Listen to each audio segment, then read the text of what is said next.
Diputados, pasan a la Cámara de Senadores para su revisión. Las adiciones y modificaciones se sujetan a los mismos trámites de los proyectos. Cuando la Cámara de Senadores desapruebe o modifique un proyecto de ley aprobado por la Cámara de Diputados, para insistir en su primitiva resolución necesita que la insistencia cuente con los 2/3 de los votos totales de sus miembros. La Cámara Revisora, para insistir a su vez en el rechazo o en la modificación, requiere igualmente los 2/3 de votos. Si los reúne, no hay ley. Si no los reúne, se tiene como tal lo aprobado en la Cámara de Origen que ha insistido. Finalmente, quiero señalar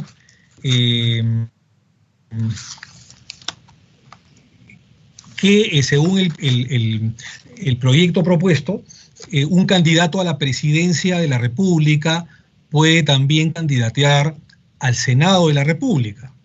Repito, un candidato a la presidencia de la República, si quiere, podría, está facultado en candidatear al Senado de la República, como era antes, ¿no?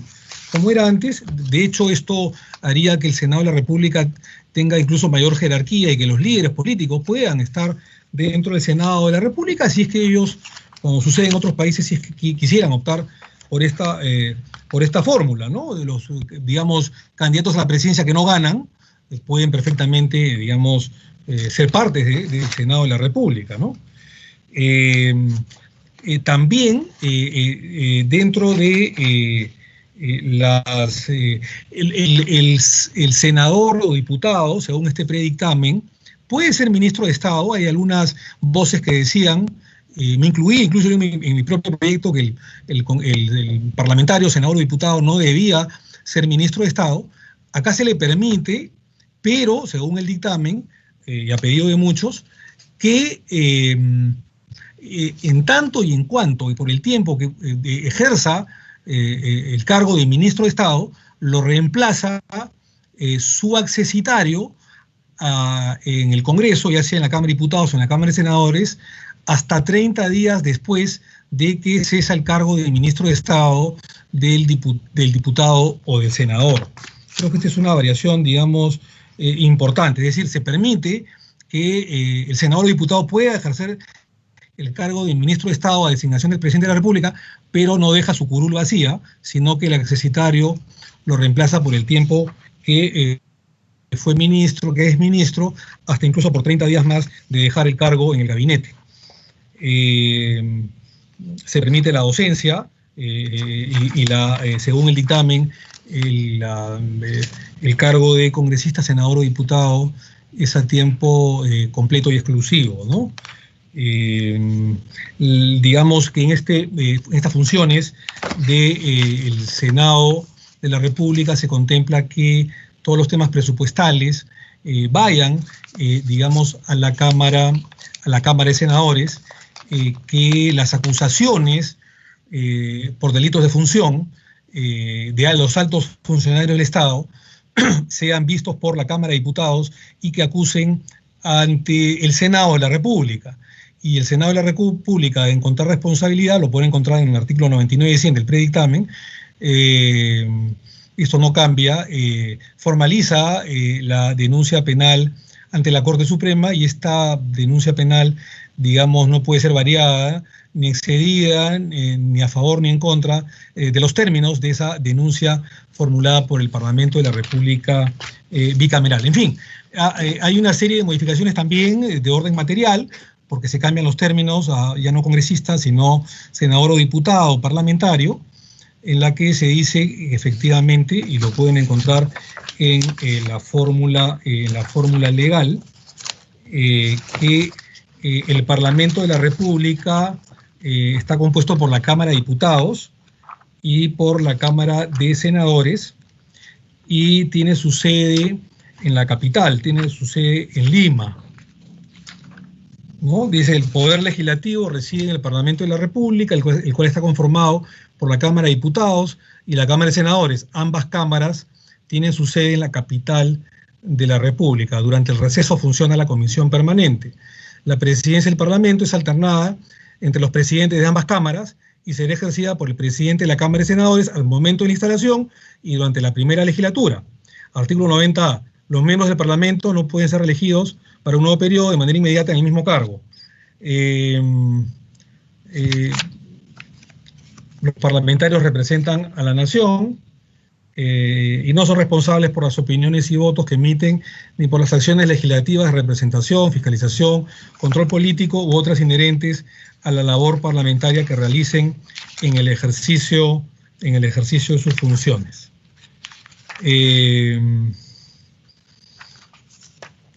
Son los principales cambios.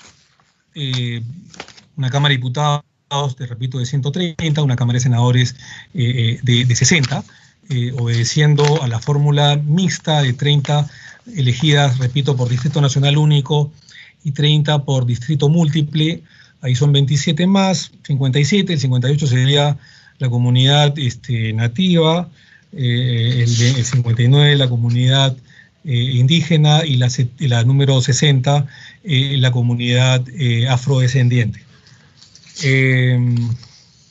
Muy bien, para terminar, ha sido una exposición larga, pero creo que ha sido importante, necesario, obligatorio hacerlo. Es una modificación larga, probablemente es de hecho la más importante y crucial de las reformas políticas, la madre de todas las reformas políticas y la más larga y compleja. Ha merecido una explicación larga.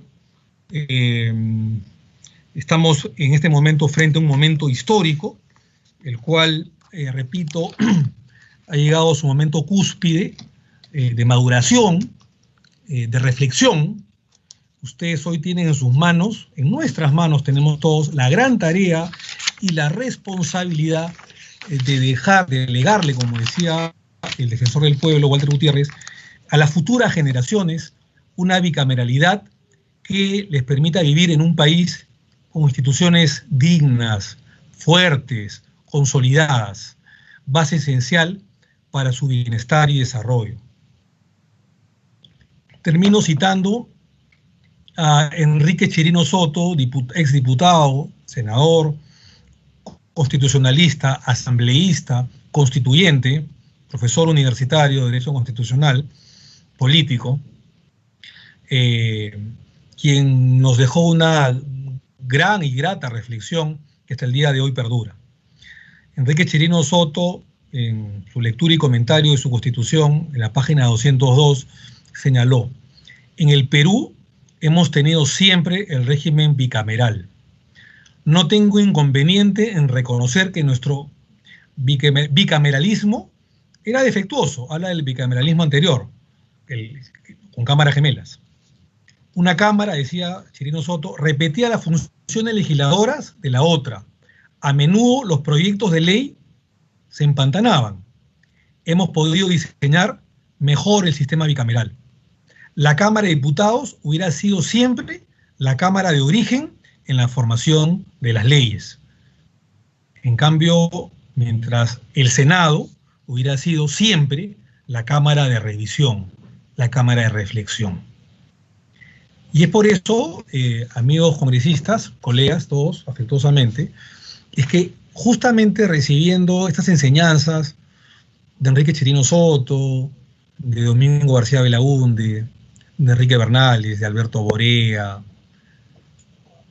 de grandes constitucionalistas, profesores políticos, juristas, expertos en derecho constitucional, estamos justamente elaborando un texto de una bicameralidad imperfecta en la que ambas cámaras tengan distintas funciones y que sean complementarias.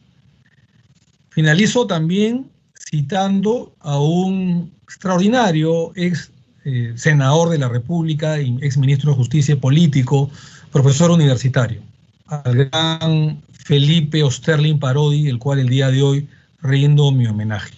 Felipe Osterling decía lo siguiente: por ello, decía, un justo balance, un justo equilibrio entre los poderes legislativo y ejecutivo garantizará en nuestra patria estabilidad política y vigencia plena de la democracia representativa a través de un sistema bicameral reconstruyendo el Senado de la República.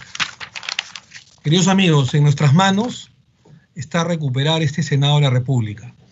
En nuestras manos está que la tercera parte de las leyes aprobadas entre gallos y medias noches, sin reflexión senatorial, no vayan al tacho de basura y origine mucho más gasto de lo que se prevé. Una mala ley aprobada por el Congreso sin ningún tipo de reflexión, sin Senado, puede equiparar el sueldo de los 130, 200, 400 congresistas de la República o lo que fuere. Una sola ley maldada. Una sola ley maldada puede traer abajo millones de sueños de los peruanos.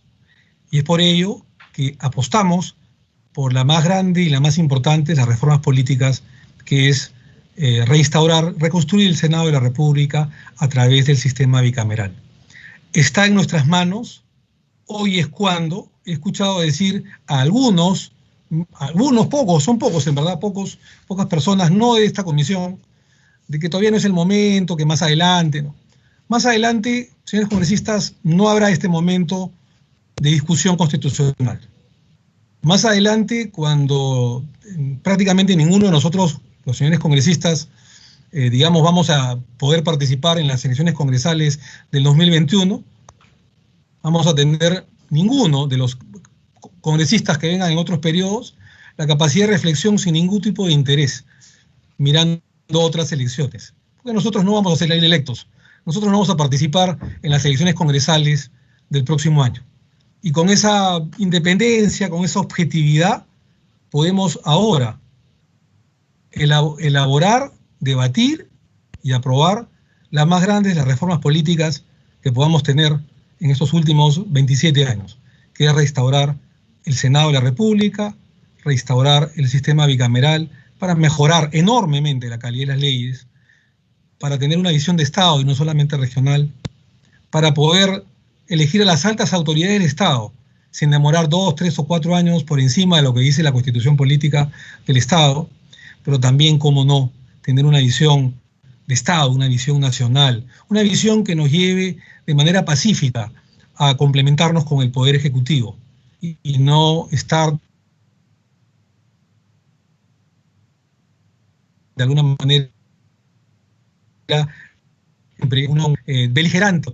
Yo creo que es el sistema más importante, la reforma política más importante que le podemos legar a las futuras generaciones institucionales del país, a las futuras generaciones de políticos del país, es la recuperación del Senado de la República. Este es el momento. No originará más gasto. Está incluso cautelado con una disposición transitoria.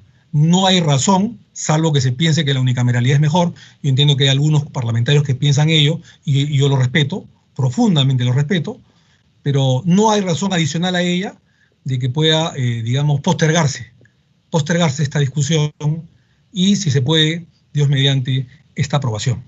Está en nuestras manos hacerlo y Dios nos bendiga y nos dé fortaleza para afrontar este reto institucional y político con el país y con la patria. Muy bien, vamos a comenzar el debate, queridos colegas. Vamos a comenzar el debate. El debate seguramente continuará mañana o la próxima semana, pero vamos a comenzar el debate. Vamos a tomar nota. Queremos mejorar el dictamen y queremos escucharlos a todos. Cuando digo a todos, es a todos, para ver en qué podemos ponernos de acuerdo y en qué no, o por lo menos tener una mayoría, digamos, que pueda visibilizar los acuerdos para tener un texto final pronto y poder votarlo en su debida oportunidad. Repito, sin prisas, pero sin pausas, ¿no es cierto? Dándole una respuesta pronta al país, haciéndolo con calma, pero evidentemente sin ningún tipo de postergación. Vamos a comenzar el debate, queridos amigos. Y vamos a comenzar por orden de llegada en el chat.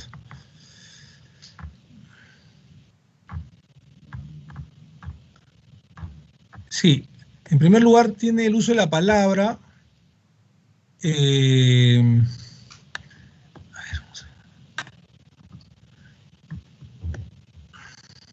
Un segundito, por favor. Sí, tiene el uso de la palabra con todo aprecio el congresista Jim Lima Mani Barriga. Adelante, por favor. Muchas gracias, presidente.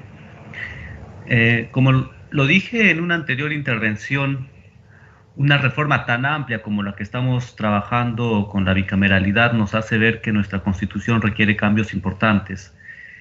Y no lo digo por la dicotomía absurda del capitalismo y socialismo económico, ya que en el mundo la economía de mercado es la que impera y uno debe seguir este sistema para competir como país.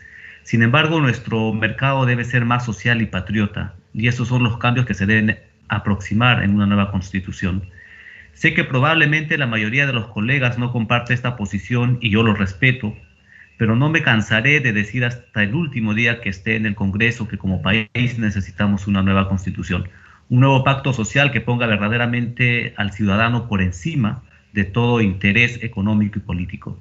Dicho esto, presidente, y ya entrando al análisis del predictamen en general, estoy de acuerdo con el regreso al sistema bicameral, no solo como la creación de una doble estructura de mayor reflexión, sino como una forma de empoderar constitucionalmente al Congreso de la República. Lo que considero que también contribuirá a una mejor percepción ciudadana del trabajo de este poder del Estado. En líneas generales, de lo que observo en el predictamen, usted ha tenido a bien considerar otros aspectos que no solo son de estructura, sino que son de fondo para mejorar el funcionamiento del Congreso, y eso lo saludo. Creo que en nuestro sistema político el Poder Ejecutivo tiene demasiado poder y somete a los otros poderes del Estado, pese a que la premisa constitucional es el equilibrio de poderes. Este desequilibrio debe ser reducido para el futuro, pero creo que este es un avance importante y razonable. En esa línea, presidente, quisiera hacer algunos comentarios en aras de sumar al debate que tendremos el día de hoy y seguramente en una siguiente sesión. Sobre la inmunidad parlamentaria, presidente, en las modificaciones que se plantea el artículo 93, segundo párrafo, se está agregando que el congresista es irresponsable por acciones de representación, de fiscalización, de control político y otras inherentes a la labor parlamentaria.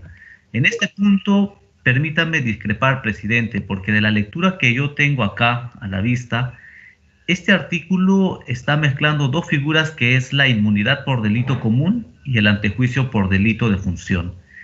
Es decir, en el artículo 93 se están regulando ambos supuestos jurídicos, pero eso no es lo más grave, sino que a mi modo de ver, con esta redacción estamos diciendo que en el marco de cualquier acción de representación y de fiscalización, un congresista puede cometer ilícitos y no va a pasar nada.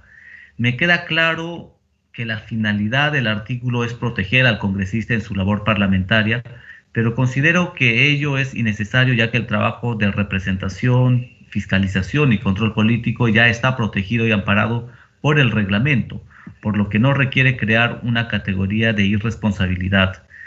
Esta preocupación no solo es mía, presidente, sino que lo ha comentado en algún momento un constitucionalista muy reconocido como el doctor Luciano López, cuando este mismo artículo se incorporó en la Ley de Regulación de la Inmunidad Parlamentaria y otros altos funcionarios, ya que según este constitucionalista, ello dificulta la persecución de los delitos funcionales que comete el congresista. Desde mi punto de vista, presidente, con esta reforma se vacía de contenido el antejuicio por delito de función solo para los congresistas, porque al ser irresponsables por cualquier acto de función no serán sometidos a ningún tipo de proceso. Sugeriría, presidente, que este agregado sea retirado. Sobre otro punto... Estamos tomando nota, congresista, ¿ya? El texto no está escrito en piedra y por eso estamos escuchando las opiniones de todos para tomar nota y mejorarlo. Adelante, por favor. Perfecto, congresista. Perfecto, presidente. Sobre la detención de parlamentarios en las sesiones, otro tema que quería comentar, presidente, en el mismo artículo 93, pero en el tercer párrafo, se señala lo siguiente: no pueden ser detenidos, se refiere a los congresistas, mientras asistan a las sesiones para su labor parlamentaria, así como cuando se dirijan a ellas o regresen de las mismas, excepto en delito flagrante. Aquí sobre este punto me parece que sí tiene sentido que se prohíba la detención en una sesión ya que ello es concordante con el artículo 98 de la Constitución que prohíbe a la Policía Nacional ingresar al Congreso sin autorización del presidente. Sin embargo, no entiendo la lógica de decir que no pueden ser detenidos cuando se dirijan a sus sesiones o cuando regresen de ellas. Por ejemplo, todos los congresistas pueden participar en todas las sesiones de comisiones por el solo hecho de ser congresistas. Claro está que si no es titular en una comisión, el único derecho que no puede ejercer es el de votar. Siendo ello así, presidente, imaginemos que un congresista tenga mandato de detención. ¿Qué puede pasar si el policía lo interviene en la calle? Bueno, lo que podría pasar es que el congresista va a decir que tiene que ir a una sesión o que está regresando de una sesión, porque ese supuesto limita la acción policial. Claro está, la policía no puede contradecir esa lógica y solo lo dejaría libre. Esto me preocupa, presidente, porque en el Congreso ya hemos tenido casos de congresistas que con mandato de detención o sentencia han pasado a calidad de prófugos, como los excongresistas Edwin Donaire y Benicio Ríos. Y creo yo que prohibir el arresto de parlamentarios en la calle va a generar mayor impunidad. Y me queda claro que esa no es la intención de este artículo. Yo también en ese sentido sugeriría que retirar esas frases de ese artículo, señor presidente. Por lo demás, presidente, en ese artículo me parece que los otros cambios sobre la inmunidad parlamentaria son oportunos para combatir la impunidad, como es el caso del silencio positivo para atender los pedidos de levantamiento de la inmunidad en caso el Congreso no responda. Creo que es un avance importante esos comentarios. Sobre otro punto, presidente, sobre la insistencia en las leyes observadas. Aquí, presidente, en el artículo 108, estamos ante una institución conocida en la doctrina como el derecho al veto de las leyes que tiene el Poder Ejecutivo, que es una institución con cierta aceptación a nivel constitucional y doctrinario, pero si no me parece mal esta institución. Lo malo es cuando se abusa de ella, creo yo, y se usa como una forma de confrontar. En la actualidad, presidente, cuando el Congreso quiere insistir sobre un proyecto de ley vetado por el presidente, la norma exige la mayoría de la mitad más uno del número legal de miembros. Sin embargo, con esta nueva fórmula se exigirán los 2/3 de la Cámara de Senadores. Entiendo, presidente, que tal vez estamos dando mayor legitimidad a la decisión de la insistencia, pero considero que, en mi opinión, que es peligroso exigir una mayoría tan calificada, porque con ello estaríamos fortaleciendo el derecho al veto que tiene el presidente, con lo cual puede vetar absolutamente cualquier insistencia de una ley del Parlamento. Creo que ello sería un error, más aún cuando el Poder Ejecutivo ya puede recurrir al Tribunal Constitucional si así lo considera pertinente. En conclusión, presidente, sobre este punto creo que se podría desequilibrar el poder del Estado, sobre todo el poder de legislar por parte de este Parlamento, por lo que sugeriría reevaluar la exigencia de la cantidad de votos para insistir en una norma observada. Adicionalmente a ello, presidente, en este mismo artículo, saludo que se regule la promulgación directa del Congreso de las normas que derogan decretos legislativos y decretos de urgencia, ya que tiene todo el sentido del mundo que el Ejecutivo no se entrometa en este proceso de control político de normas que ellos mismos han emitido, ya sea por legislación delegada o por una situación de urgencia. A ello, presidente, yo solo sugeriría precisar que esta norma que promulga el presidente del Congreso no pueda ser observada. Con ello creo que fortaleceríamos este ejercicio de control político. Sobre otro tema, presidente, sobre la potestad de acceder a información.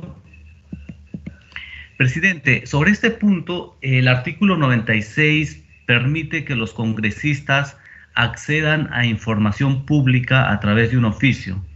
Mandarlo a la institución, pedir que nos contesten en 15 días hábiles, plazo después del cual casi nunca nos responden y hay que hacer reiterativos que demoran en atender. Esto le ocurre a muchos congresistas y limita el trabajo de fiscalización, sobre todo si están investigando contratos con el Estado. Inclusive, el Ejecutivo puede demorar a esta entrega de información intencionalmente como estrategia de obstrucción a la labor del Congreso, sobre todo en el caso de información que existe en la base de datos de las entidades del Estado, como es el SEACE, el Registro Nacional de Proveedores, el SIGA, el CIAFA, entre otros.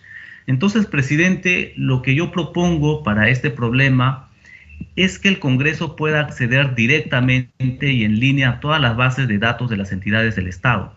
Claro está, respetando la información protegida constitucionalmente, ya que ello permitiría no solo efectivizar la labor de fiscalización y control político, sino también reducir y modernizar nuestros procedimientos.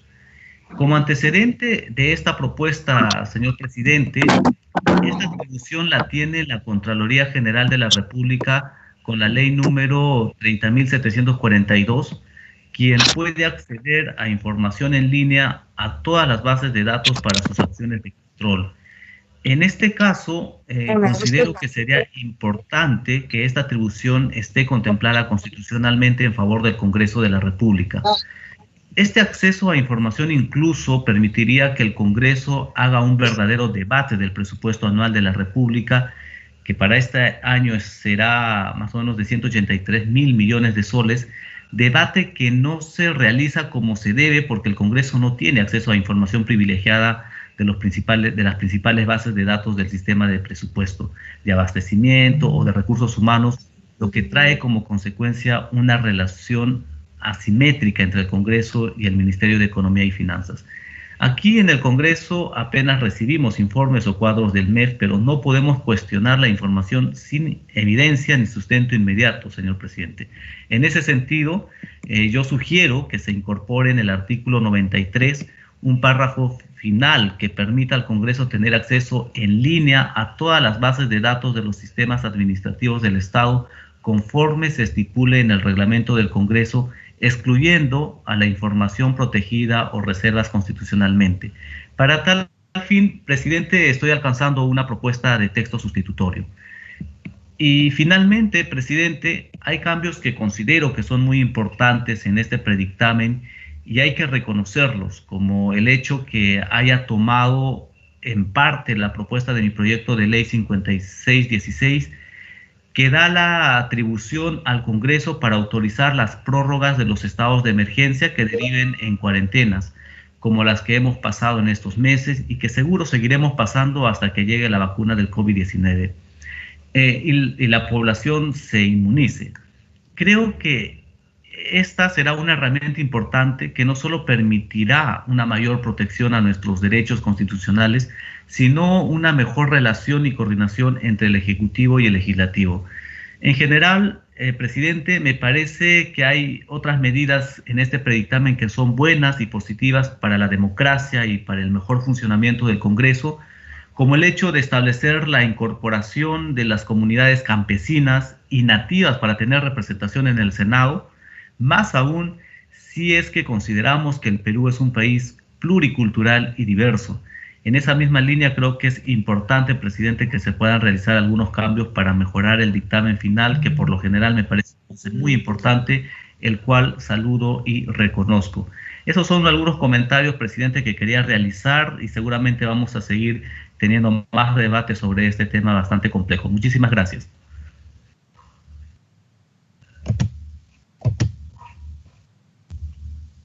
Sí, muchísimas gracias al congresista Mamani Barriga. Solamente señalarle que el artículo 93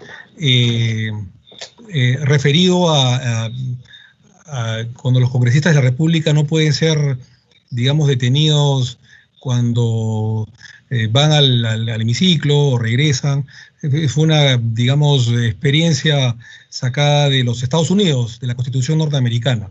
En todo caso, no hay ningún problema, eso se puede mejorar. Tomamos nota de la tingencia del congresista Mamani con respecto a la evaluación de la insistencia y los votos y la cantidad de votos requerida y la valla. Vamos a analizarlo, vamos a escuchar a los demás señores parlamentarios. Y con respecto a la libre información, es un elemento importante del congresista Mamani que rogaríamos, como él ha dicho, que nos haga llegar esa parte ese texto sustitutorio al respecto, ¿no? Le agradecemos su comentario, es muy valioso. Tiene el uso de la palabra el congresista Guillermo Aliaga, con todo aprecio. Adelante, por favor.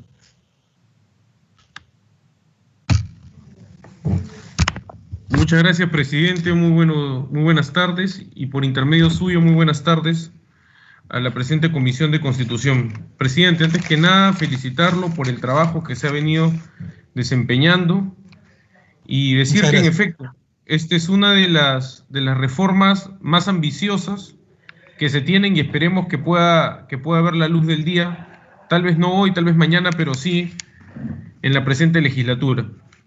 Presidente, algunos comentarios de la manera más propositiva en aras de poder sumar al debate político.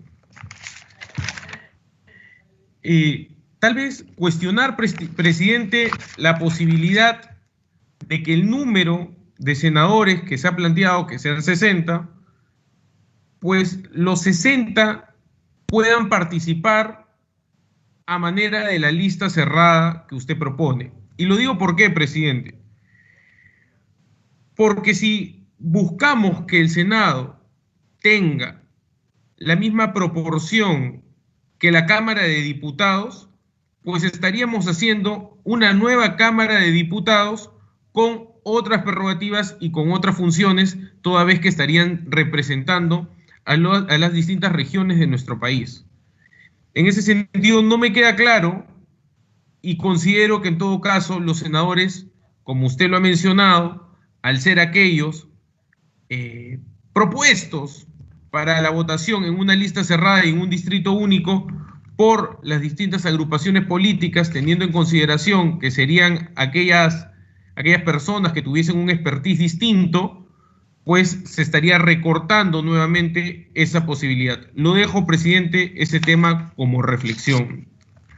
Ahora, respecto del artículo 101A, que viene a ser las atribuciones de la Comisión Permanente, en el numeral 3 se habla de la autorización de la prórroga del estado de excepción del artículo 137 de la Constitución. Al respecto, presidente, una precisión, ¿no?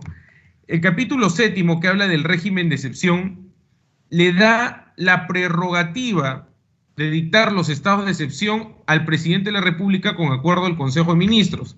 En este caso, esa prerrogativa, que es del Ejecutivo, se estaría supeditando una autorización por parte de la Comisión Permanente.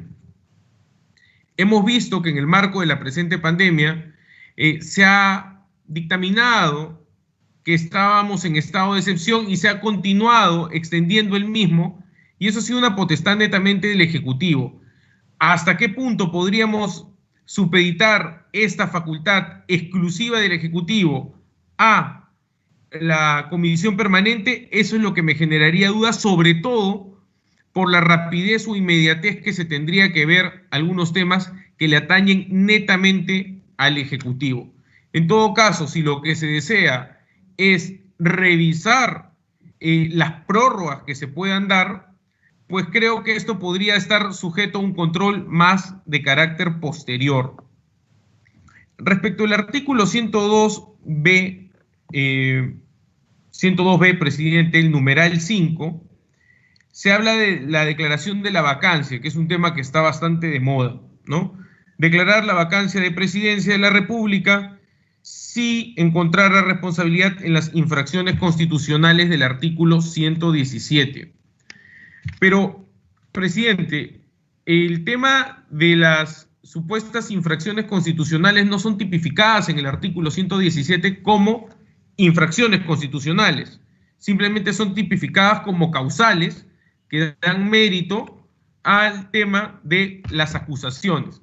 En todo caso, si pudiésemos, en el ánimo más propositivo, eliminar el término infracciones constitucionales en aras de que no se aperture un debate más extenso al respecto, creo que tal vez podría ser considerado por la comisión. Además, presidente, me cabe una pequeña duda, y esto ya es un poco más de carácter político y no tanto técnico. Entiendo que la idea de poder llevar, y esto es a mérito de la primera disposición complementaria transitoria, la elección del primer Senado, que sería conjuntamente con la elección de la Cámara de Senadores simultáneo con la elección municipal y regional del 2022, tendría como intención hacer una técnica de economía para que no se puedan generar una elección más adelante. Sin embargo, presidente, considero que esto podría desvirtuar un poco la naturaleza de cada elección. Y esto se debe, presidente, porque hay un hecho. Las elecciones municipales, tanto distritales, provinciales como las regionales, obedecen a un criterio interno de la organización política del Estado. Y se permiten también que existan movimientos hasta regionales para poder hacer este tipo de contienda electoral. Sin embargo, al momento que se va a ver la elección de los miembros del Senado, estamos hablando de una elección macro que es a nivel nacional. Y si bien es cierto, entendemos desde Somos Perú que somos un partido municipalista por naturaleza, que es importante promover el desarrollo de las distintas agrupaciones y el desarrollo también de las autoridades electas a nivel municipal y provincial, podríamos llegar a una conclusión primaria de que al momento que se pongan ambas o se fusionen ambas elecciones en un mismo día, más allá de la economía, podría generarse un desvirtuamiento, por así decirlo. Y las personas podrían confundirse. Por eso, presidente, me atrevo, en el ánimo más propositivo nuevamente, a manejar una propuesta de que esta elección del Senado se dé en el año 2022, pero no de manera concurrente con la elección de las autoridades municipales y regionales. El tema del mandato sería el mismo, de tal manera que para el 2026 ya las elecciones a nivel nacional, tanto de presidente, vicepresidentes, miembros de la Cámara de Diputados, senadores y miembros también de lo que viene a ser el Parlamento andino, ya pueda alinearse. Eso sería importante. Y por último, tal vez, una acotación adicional, presidente, respecto al artículo 101A, donde se habla de las atribuciones de la comisión permanente.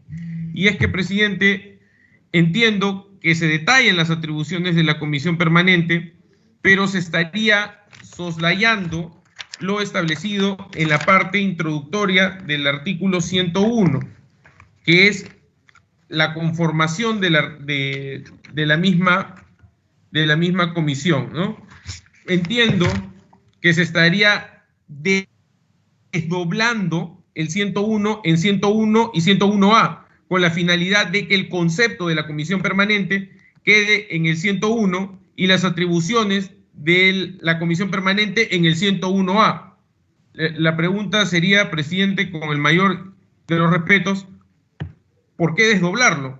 Si entendemos de que las atribuciones podrían estar conjuntamente con el artículo 101, es decir, la técnica legislativa de separar entre 101 y 101A, no le veo un mayor propósito si es que hoy en día se presenta ya el 101 como un único artículo que habla acerca de los miembros y también de las atribuciones del mismo. Es un tema de técnica legislativa, lo pongo a mérito para que pueda también ser evaluado. Eso sería mi intervención, presidente. Nuevamente, no pasar por alto mis felicitaciones hacia usted y todo el equipo que usted lidera. Muchas gracias. Muchas gracias, congresista Aliaga. Estamos tomando nota de todo y todo lo que usted ha recomendado es perfectamente revisable, se puede corregir, no hay ningún problema. El tema de la disposición transitoria, que sea el mismo día de las elecciones municipales y regionales, tiene una razón de ser, que es el tema del gasto, ¿no? Y que la gente, digamos, con legítima razón también opina, ¿no? Pero ese es un tema que vamos a escuchar al resto de congresistas para, en todo caso, tomar una decisión. Sobre el resto de artículos que usted ha dicho, que son 2 o 3, estamos tomando nota, y si nos puede alcanzar un texto sustitutorio, encantadísimo. Claro que sí, muchas gracias por las palabras. Tiene el uso de la palabra la congresista María Cristina Retamoso, con todo aprecio. Adelante, por favor, encantado. Gracias, presidente. Nuevamente saludarle en esta hora de la tarde y por su intermedio a los colegas congresistas, miembros de la Comisión de Constitución y Reglamento. Presidente, en primer lugar, saludo a usted y a su equipo técnico por presentarnos este dictamen sobre la bicameralidad. Es un dictamen extenso y necesita ser leído con cuidado y detenimiento, así que en esta primera sesión haré algunas preguntas y trasladaré algunas impresiones preliminares sobre este tema tan complejo. Primero iré con las preguntas referente al artículo 56.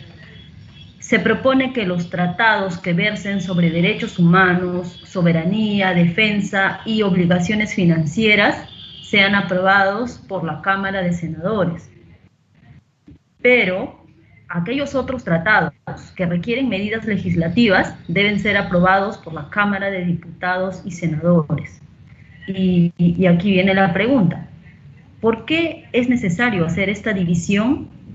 ¿No sería más práctico que los tratados legislativos sean vistos por ambas cámaras directamente? ¿Qué ocurre si un tratado tiene materias relacionadas con soberanía y además requiere medidas legislativas? Dejo esas preguntas, presidente. Respecto al artículo 77, se establece que el presupuesto se aprueba anualmente por la Cámara de Diputados y por la Cámara de Senadores. Sin embargo, el artículo 80 menciona que las modificaciones al presupuesto son facultad de la Cámara de Senadores. Consideramos que si el procedimiento de modificación de presupuesto debe seguir el mismo procedimiento que la aprobación, entonces ¿no sería más adecuado que pase por ambas cámaras igualmente? Otro aspecto que nos preocupa es la elección de los altos funcionarios de la República. Se menciona en el artículo 82 que el Contralor es designado por la Cámara de Senadores, al igual que 3 miembros del directorio del Banco Central de Reserva y el superintendente de la Superintendencia de Banca y Seguros, que es ratificado. ¿No sería más legítimo y democrático que estos funcionarios tan poderosos sean elegidos por el Parlamento en su conjunto?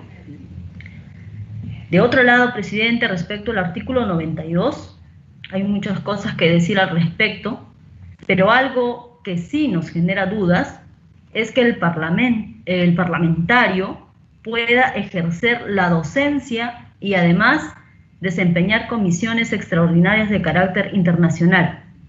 No entiendo la necesidad de hacer excepciones, señor presidente.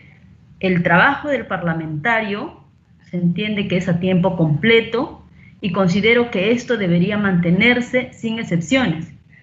Más aún cuando las universidades son un grupo de poder legítimo y evidentemente podrían generar un conflicto de intereses cuando un congresista es a su vez docente. Entonces pregunto, ¿cuál es la razón de habilitar esas excepciones? Y también, por favor, ¿qué significa comisión extraordinaria de carácter internacional? En lo que refiere al artículo 93, volvemos a la discusión de la inmunidad parlamentaria. Una vez más, soy enfática en decir lo siguiente. Una cosa es la inviolabilidad del voto y opinión y otra cosa es la inmunidad. No existe la inimputabilidad penal para un congresista. Y me da la impresión que en el dictamen se innova al considerar que los congresistas no son responsables por las acciones legislativas de representación, de fiscalización, de control político u otras inherentes a la labor parlamentaria que realicen en el ejercicio de sus funciones. Creo que los congresistas sí somos responsables, presidente, y una redacción de este tipo opaca una reforma de esta naturaleza. Más aún con la experiencia que ya tenemos de aprobar textos que vayan en ese sentido, que son recientes y desde hace menos de medio año. De igual manera, con respecto al artículo 113, saludamos que se establezca que la vacancia debe ser aceptada tanto por la Cámara de Senadores como por la Cámara de Diputados.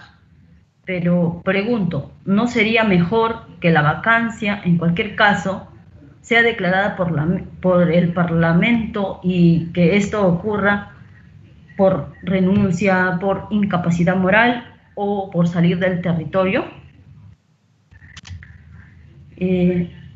Esas serían las principales preguntas por el momento en esta primera ronda del debate. Pero me gustaría mencionar, para terminar que la conformación de 130 diputados y 60 senadores, y estos últimos con diferente mecanismo de elección, podría ser innecesario. Sugiero que mejor sería 130 diputados y 50 senadores, estos últimos elegidos bajo una sola modalidad. No parece muy adecuado estar eligiendo para un mismo cargo mecanismos diferentes de elección, ¿no? En este caso, se podría dar la elección de los senadores por distrito electoral único. Asimismo, presidente, consideramos que no hay apuro porque esta reforma se aplique desde el año 2023, cuando bien podría aplicarse desde el año 2026. Usted ha mencionado que el tema de que sea durante las elecciones regionales y municipales es por un tema de presupuesto, pero en este caso podría darse juntamente con las elecciones generales con toda tranquilidad y calma, y así tener tiempo para una transición ordenada. Y no solo una transición, sino un procedimiento de elección ordenado, ¿no? Porque veo que en el dictamen se propone que los senadores se elijan junto con los alcaldes, y esto es quizás desorganizar un poco el proceso electoral en nuestro concepto. En relación al artículo 95, desde el FREPAP hemos propuesto no solo la renunciabilidad del cargo de congresista, sino también la posibilidad de revocación del cargo. Las autoridades políticas están sujetas a control ciudadano. ¿Por qué un congresista en particular no podría ser revocado cuando sí podría ser revocado un alcalde, por ejemplo? En ese sentido, sugerimos que se reforme el texto para que el cargo de congresista pueda ser renunciable y revocable. Esta sería mi primera intervención y reitero, presidente, saludo que usted emprenda este debate y por su intermedio felicito a todo su equipo por el trabajo. Gracias por la paciencia y tolerancia, presidente. No, a usted las gracias. Un poco para que no se vaya la idea nada más.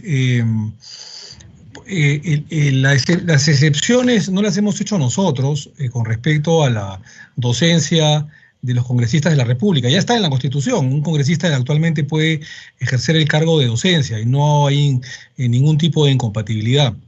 Eso es lo que le quería comentar. En cuanto a la revocación o no, es una larga discusión, porque no se puede comparar un cargo de, digamos, de alcalde o de gobernador, que es un tema regional, con un congresista de la República que tiene un cargo nacional por un tema de equilibrio de poderes, ¿no? Y lo tercero, con respecto a las fechas, no consideramos, pero bueno, estamos abierto el debate, por supuesto, no creemos que se genere mayor, digamos, confusión si las elecciones para el Senado son el mismo día de las municipales y regionales. Por el contrario, porque de hecho de hacerlo para el año 26, digamos que serían 5 años perdidos, ¿no? O sea, esperar hasta el año 26 cuando podríamos hacerlo para el 23, serían casi 5 años perdidos. Pero en fin, el debate está abierto. Usted me ha hecho unas preguntas directas, se las he querido contestar, pero más adelante vamos a señalarlas uno por uno. El resto de atingencias que usted hace me parece válido. Sobre la discusión que el Senado designa a las altas autoridades del Estado, todos los especialistas han manifestado lo mismo, todos. Siempre ha sido así, porque el hecho de que, digamos, una designación, si así nomás una Cámara tiene problemas, para designar a las altas autoridades del Estado, ¿usted se imaginaría que pase por 2 filtros, 2 cámaras, primero diputados y después senadores? Sería complicado. Por eso es que la Cámara de Senadores, aparte de revisar, tiene una labor de designación de las altas autoridades del Estado, y la otra es una bicameralidad imperfecta, se dedica a la legislación, a la iniciativa legislativa y al control político. Entonces esa es la diferencia en una bicameralidad imperfecta. Pero en fin, dejo ahí la pica en Flandes para poder analizarlo más adelante. Gracias, congresista Retamoso. Tiene el uso de la palabra, un segundito. Correcto, la congresista Marta Chávez tiene el uso de la palabra. Adelante, por favor. Sí, presidente, gracias. Presidente, quiero en primer lugar, antes de pasar sobre el tema, quiero por favor hacer una regularización, porque estuve omisa en el caso de las actas y tengo justo 3 pequeñitas observaciones que son, que le falta una S a algo, o sea, por el artículo 351 y el 135, para que considere mi voto también a favor, señor presidente, y le voy a hacer llegar a la doctora Durán esas 3 pequeñas observaciones, todas de carácter formal, tipográfico, diría. Hágalo llegar, claro que sí, hágalo llegar, y le consideramos el voto, no se preocupe. Gracias. Adelante. En lo que atañe, señor presidente, al tema de este predictamen, ciertamente veo y coincido con usted en que hay una mayoría de personas, por lo menos de todos los constitucionalistas que han sido invitados, las mismas bancadas, etcétera. Esto no es nuevo. Desde que se estableció la Constitución de 1993, siempre uno de los temas, y para el referéndum, porque la Constitución de 1993 es la única Constitución de las 12 que hemos tenido en toda nuestra historia republicana que ha sido sometida a referéndum. Pues bien, señor presidente, en ese debate en el referéndum ya hubo la observación respecto y uno de los puntos debatibles, junto con la reelección, junto con la pena de muerte, junto con la gratuidad de la enseñanza universitaria, fue precisamente el diseño del Congreso, la bicameralidad o no, o la unicameralidad. Pues bien, señor presidente, este es un tema debatible y vaya que es agradable intelectualmente y políticamente debatirlo. Y por lo tanto es un tema opinable, absolutamente. Yo debo decirle que en mi bancada no hay una uniformidad de opiniones. Quizás yo represente a un grupo minoritario defendiendo la unicameralidad. ¿Y por qué la defiendo, señor presidente? Porque me parece que la unicameralidad no carece de nada que pueda reclamarse o atribuirse como ventaja para una bicameralidad. Y comienzo por el hecho, y me va a perdonar usted, presidente, si lo tomo de ejemplo, porque usted ha señalado en su larga presentación, ¿no?, que no se puede comparar un mecanismo de reflexión consistente en la segunda votación con la existencia de un Senado, porque un mecanismo de segunda votación va a ser resuelto por los mismos congresistas. Señor presidente, pero quiero hacer una tangencia. Ese criterio no es válido. ¿Por qué? Porque en el Senado probablemente estén los mismos grupos políticos que van a estar en Cámara de Diputados. Y usted sabe por experiencia propia, ayer lo escuchábamos decir que usted estaba a favor de la admisión a debate de la vacancia, pero por respeto a los acuerdos de su bancada iba a votar de otro modo. O sea que no llamaría la atención, señor presidente, que los grupos políticos que tienen representación en diputados y en el Senado cumplan los mismos acuerdos y digan, pues, repitan en el Senado lo que sus bancadas han hecho en diputados. O sea que ese no sería tampoco una ventaja. Y siempre lo he señalado, señor presidente, es curioso que quienes desde el Congreso unicameral hoy abogan por la bicameralidad, siempre, sin protesta alguna, salvo rarísimas excepciones, han exonerado del requisito de la segunda votación. O sea, la reflexión en ese caso no interesa. Y si cuando usted hace, señor presidente, y en el dictamen se hace la reflexión sobre las observaciones, las múltiples observaciones, no es por el sistema unicameral o bicameral, señor presidente, sino es por el apresuramiento que muchas veces se tiene y el populismo y la demagogia legislativa que muchas veces se tiene, y eso dependerá no de un sistema bicameral o unicameral, sino qué grupos políticos llegan y con qué voluntad llegan al Congreso, porque si es para plantear medidas extremas, es muy probable que y no hay mayoría de esa agrupación en el gobierno, es muy probable que se produzcan las observaciones. Y no se producirán las observaciones cuando hay grupos políticos que tienen una muy buena coordinación con el Poder Ejecutivo y entonces coordinan o cuidan mucho de, en lo que sea razonable, de no dispararse, como se dice, ¿no? Entonces, ese no es un tema privativo ni que se resuelve con la bicameralidad.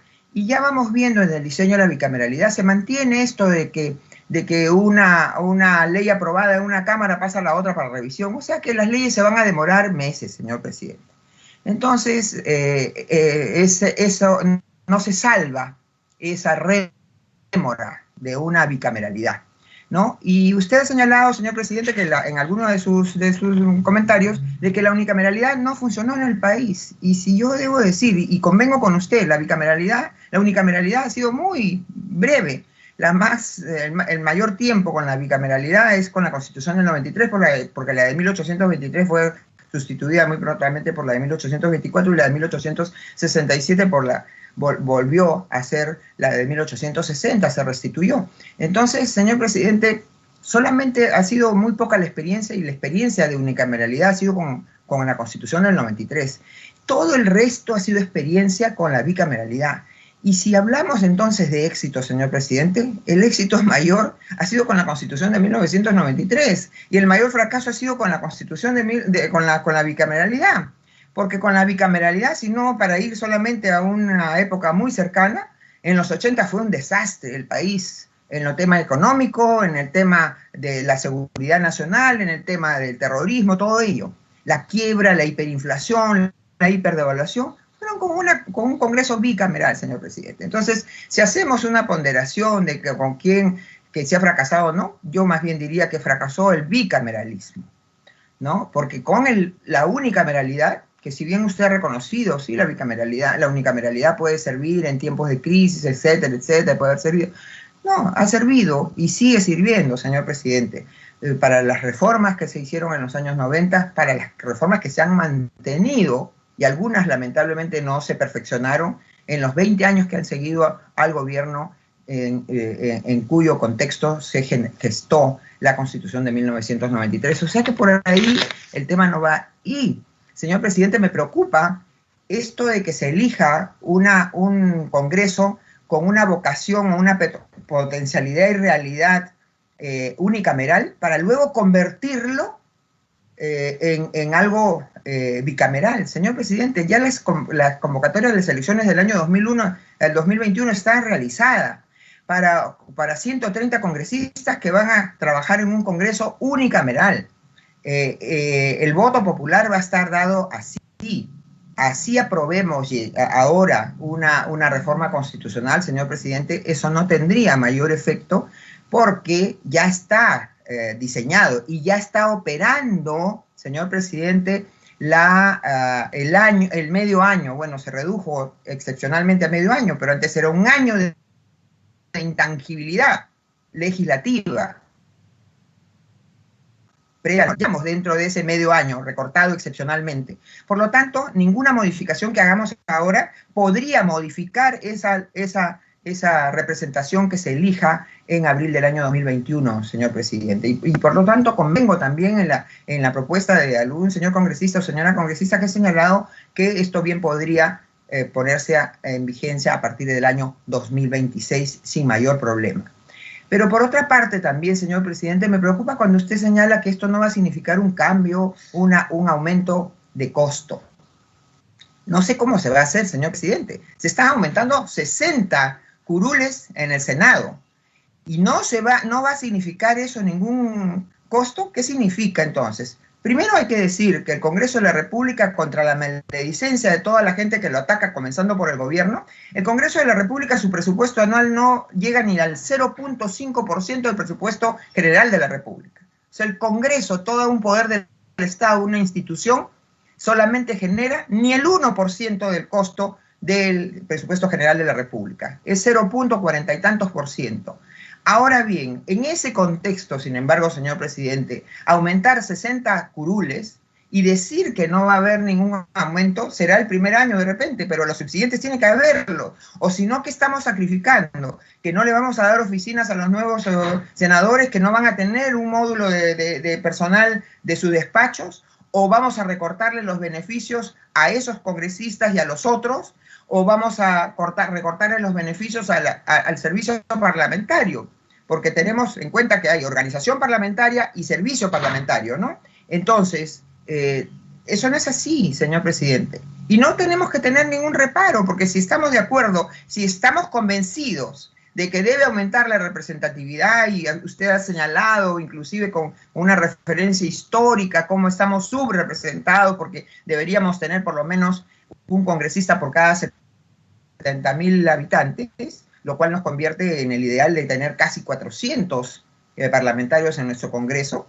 Pero ya sabemos, señor presidente, que aquí juega, y eso lo ha impuesto, esas reglas las ha impuesto el señor Vizcarra, desde que asumió y vino antes inclusive con el señor Kuczynski, de agraviar al Congreso, atacarlo. Y entonces se ha presentado a la población la idea de que se trata de un Congreso que no funciona, un Congreso demasiado costoso, un Congreso. Y por eso, señor presidente, es que en el referéndum de diciembre del año 2018 no prosperó la bicameralidad. Y usted se ha referido solamente al tema de la no reelección, señor presidente. Tirios y troyanos señalan que la no reelección ha sido una medida absolutamente inconveniente para la calidad de la representación parlamentaria. Y sin embargo, no nos atrevemos en este dictamen a corregir eso. Y decimos que hay que respetar el referéndum, pero si ese mismo referéndum, señor presidente, eliminó la posibilidad de la bicameralidad porque el señor Vizcarra se le ocurrió que no le gustaba el diseño de la bicameralidad, sobre todo por algo que ahora se ha puesto acá. Y estoy refiriéndome, señor presidente, en el dictamen, cuando en el artículo 90, señor presidente, perdón, no es el artículo 90, perdón, cuando se pone, ya perdí mis notitas, cuando se pone al respecto de la reelección, ¿no? Se dice, creo que es el 90B, ¿no? Se dice que no pueden ser reelectos en los mismos cargos, ¿no? En los mismos cargos, señor presidente, ¿qué significa? Que sí puede haber reelección, inmediata, pasando de diputados a senadores o del Senado a diputados. ¿Y con eso nos damos por satisfechos? Yo creo, señor presidente, que si estamos defendiendo principios, defendamos, y con valentía, ¿no?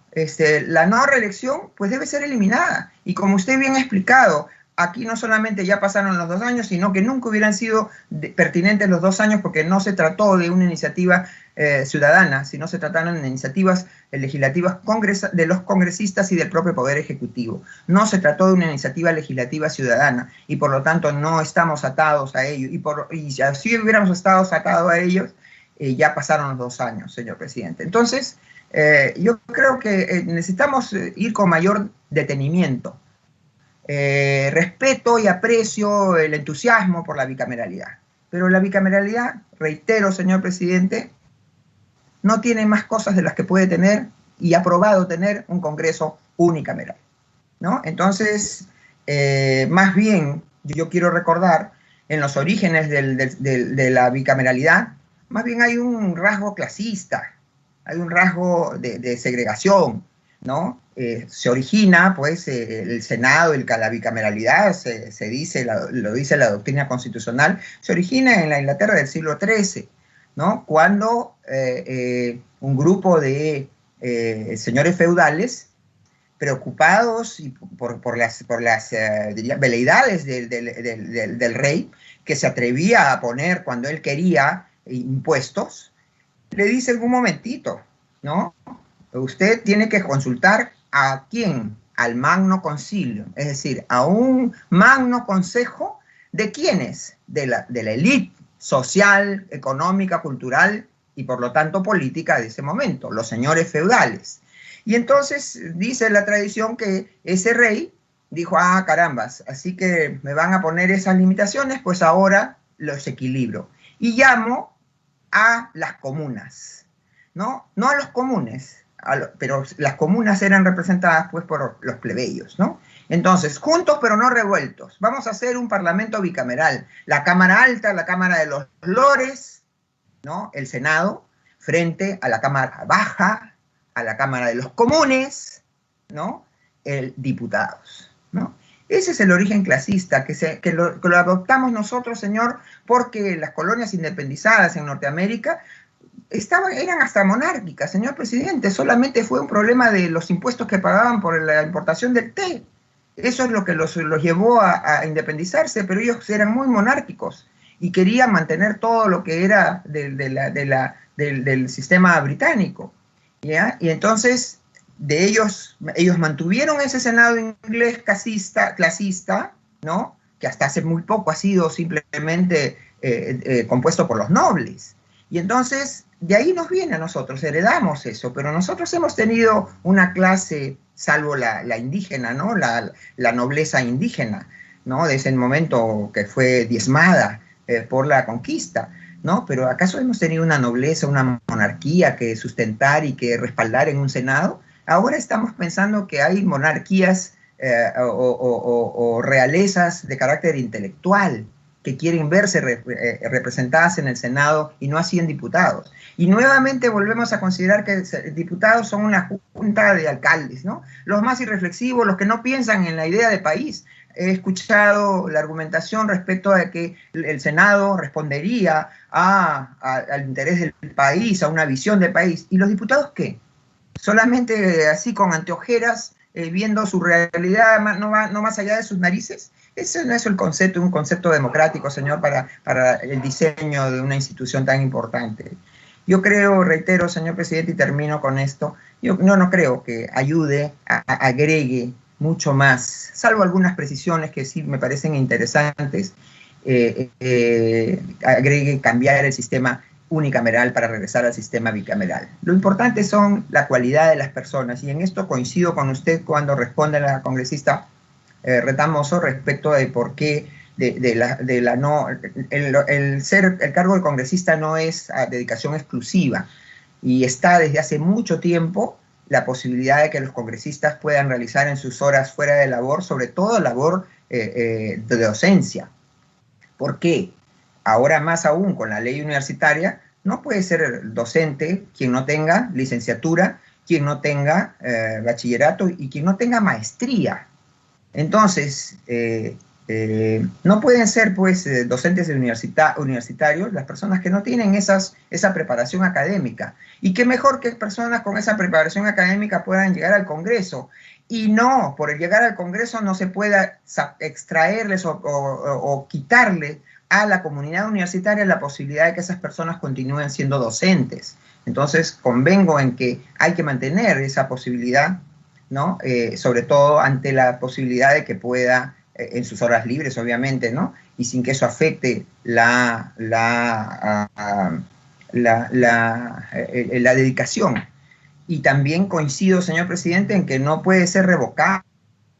Los principales, la revocatoria es un gran problema. Quienes auspician la revocatoria son normalmente los tenientes alcaldes, ¿no? A sus propios alcaldes de su propio grupo político. Y aquí sería, el que sea revocable, sería pues para que todos los que no entraron quieran revocar y están permanentemente en batalla. O, si fuera renunciable, podría haber negocio. Si hay negocio con los partidos, señor presidente, que vemos de tanto en tanto partidos que se alquilan a personas, aquí también se alquilarían curules, pues. ¿Cuánto me pagas para dejarte la curul? ¿No? O sería un congresista presionable, amenazable, chantajeable, para que deje su curul, a menos que, ¿no? O si no, ¿qué? Entonces, tienen su razón de ser las instituciones que están vigentes, señor presidente. Entonces, reitero, presidente, aunque sea en solitario, y aprecio mucho este debate, es bastante interesante, he disfrutado de ver a las personalidades que han venido a contribuir con sus opiniones, pero me parece que no aporta mayor tema al país el cambiar el sistema unicameral hacia la bicameralidad. Gracias, presidente. Muchísimas gracias a la congresista Chávez. Bueno, ya sabía, hoy día, digamos, leímos su artículo en uno de los medios de comunicación escrito, y si bien es cierto, digamos, aparentemente digo, estaría sola, en solitario, como ya he dicho, a favor de la unicameralidad, ya lo sabíamos. Sin embargo, le exhortamos con todo aprecio para que nos pueda ayudar en la conformación o en la elaboración de este predictamen, ¿no? Como lo hizo el año 2013, cuando yo fui presidente de la Comisión de la Constitución. Igual, reconociendo a la congresista Chávez, nos apoyó en un poco la redacción del documento, a mejorar ciertos temas de acuerdo a la experiencia de la congresista. Así que la exhortamos a que ahora nos apoye en la misma tarea, más allá de su reconocido unicameralismo, ¿no? Muchas gracias, congresista Chávez. Tiene el uso de la palabra. Sí, congresista Chávez, creo que quería finalizar. Bueno. Presidente, agradecer sus comentarios, presidente. Gracias. Ya, usted. Sí, tiene el uso de la palabra la congresista Mirta Vázquez. Me parece, les agradecería que se coloquen, que se inscriban en el chat, porque si no, la verdad que estoy huérfano de lecturas para ver a quién le cedo el uso de la palabra. No sé si la congresista Mirta Vázquez tiene algún problema con la comunicación, si quiere hacer uso de la palabra o no. Sí, por eso me inscribí en el chat. No la veo, pero en fin, no se preocupe. Adelante, por favor. Siga. Sí, bueno, muchas gracias, señor presidente. La verdad es que me parece muy importante. Yo quiero rescatar la necesidad y la importancia de debatir un tema tan neurálgico como el tema de la bicameralidad. En realidad, creo que durante estos años ha habido mucho cuestionamiento al ejercicio de la labor parlamentaria, y parte de esto se debe también al modelo que hemos adoptado en los últimos años, que ha sido un modelo de Cámara única. El Perú en realidad ha tenido históricamente un régimen bicameral, ¿no? Eso vale la pena recordar. La tradición constitucional peruana ha demostrado que la mayoría de congresos que hemos tenido y que han sido creadas por nuestras constituciones han sido bicamerales, ¿no? Incluso en los periodos democráticos del siglo XX hemos tenido en realidad congresos bicamerales. Y claro, la experiencia del unicameralismo ha venido a partir de la Constitución del 93, con serias sospechas de que la unicameralidad fue creada como un mecanismo de mejor cooptación, de una facilidad para cooptar la representación política en el legislativo, ¿no? Muy bien, pero creo que es bien importante llegar después de algunos años, a volver a debatir este tema y mirar si la bicameralidad puede ayudar a corregir una serie de procesos que en este momento presentan deficiencias. En diversos países la bicameralidad demuestra que la calidad legislativa mejora, y una bicameralidad imperfecta como la que se propone en realidad puede generar un trabajo legislativo correlativo y un trabajo de contención a la vez. Por eso es que se llama la Cámara de Reflexión